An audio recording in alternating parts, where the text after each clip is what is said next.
Retro Rewind. Retro Rewind. 20 years of radio history, celebrating over 30 years of the greatest songs ever made. Hi, this is Kenny Loggins, and thanks for logging on to RetroRewind.com. Retro Rewind! This is Retro Rewind. We have a couple features on the show called Tales from the Top. Stories about number one hits.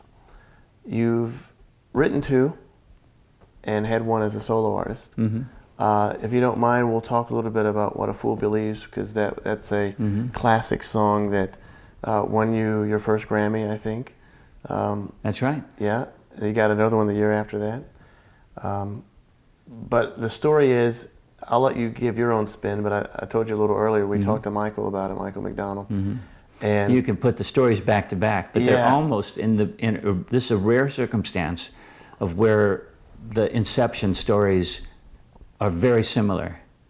Usually artists will have two dramatically different pictures in their memories of how that song came into being. But the message I got a message from Michael's management that he was looking for a co-writer. He wanted to co-write with me, and I was actively pursuing him after listening to Fault Line. Oh yeah. I really wanted to write with this guy. Yeah. And so we talked on the phone, never met. I pulled up to his house, unpacked my guitar out of the trunk, and as I'm walking up to his front door was ajar. And I heard the strains of this bum bum bum bum bum bum bum bum bum bum bum bum bum bum bum bum bum, and I heard him go, and he didn't have any words to it, so he was just doing his Michael mumbling thing. Right. But when Michael mumbles, you can practically hear the words anyway. Yeah. And he sang.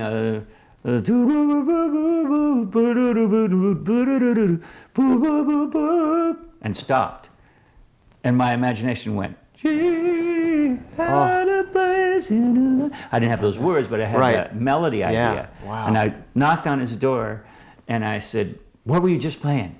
You know, because Nice to meet you. I think I have an idea on where to go with that. Yeah. And without a handshake first? Well, we said hi and everything, Okay. but I said, you know, what was that thing you were just playing? Because I want to get to it before I forget what I was imagining. Yeah. And so I like to say we were writing together before we met. How about that? Yeah. Yeah. Wow, and then of course it worked out. You recorded it first? Well, I'm not sure chronologically how it came down.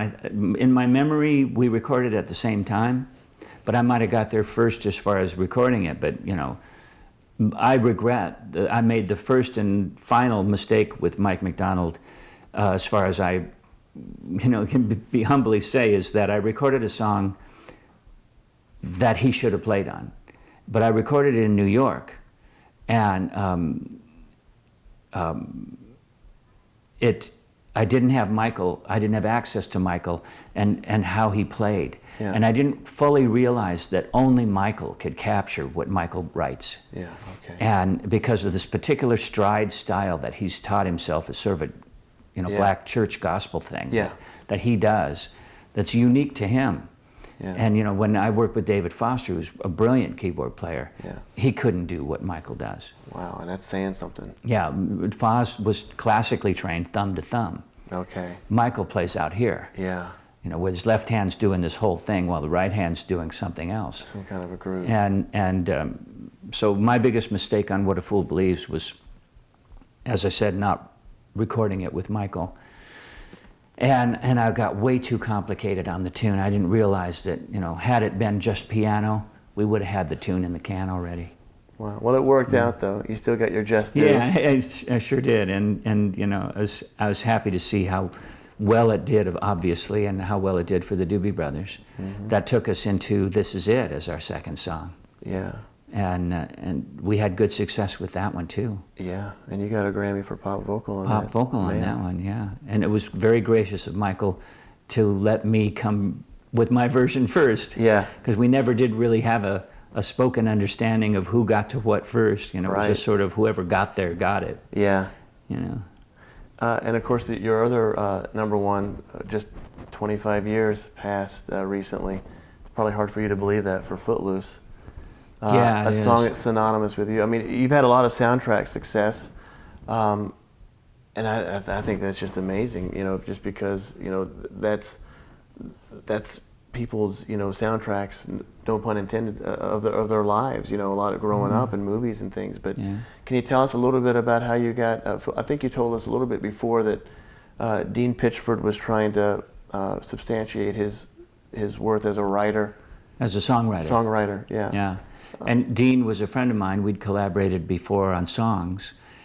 He showed me his screenplay and asked if I would write a song or two for his screenplay with him to help establish him as not only the screenwriter but also a songwriter. So we'd have it, in both directions. Yeah.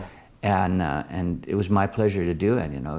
I did it initially as a favor for Dean, not realizing that it would be a favor for me, because who knew that Footloose would become Footloose? Well, we wrote, in the rare circumstance, we wrote to the screenplay and to nothing that had been on tape already.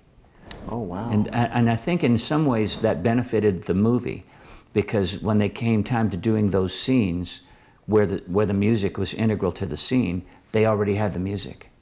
How about that? Yeah. Yeah, so it kind of helped them probably with the performance. Well, they're dancing to the right song for starters. In so many movies of that era, where you see dancing going on, people dancing to some generic thing, and then they'd plug in a whole nother tune. A year later they write the music for it. Yeah. That's why white people all look like they're completely spazzed out. Yeah, right. Those dance scenes, they're not dancing to anything. It's not all of our fault. Didn't you say when you saw it on the screen that you were laughing? Oh yeah, well I had no idea it was going to open the movie and close the movie, and my wife at the time and I were sitting there just laughing out loud, going, "Do you believe this blind luck?" It was just so great. And of course, you were nominated for an Oscar. That's one of the rare years where all 5 Oscar nominees, it was a #1 hit. Right, and all 5 Oscar nominees wrote the songs they were nominated for. Yeah. So I'm sitting there with Paul Simon and Stevie Wonder and Phil Collins. Was Phil Collins in on it? I don't remember anymore. Yeah, I forget who they all were. I know Stevie ended up winning, but how do you feel bad? It's Stevie Wonder. All those guys were legends, including yourself. I felt bad that I had to be up against him. Yeah. Of all years to be nominated. Yeah. Retro Rewind! The 90s, 80s, the 70s. It's all right now on Retro Rewind.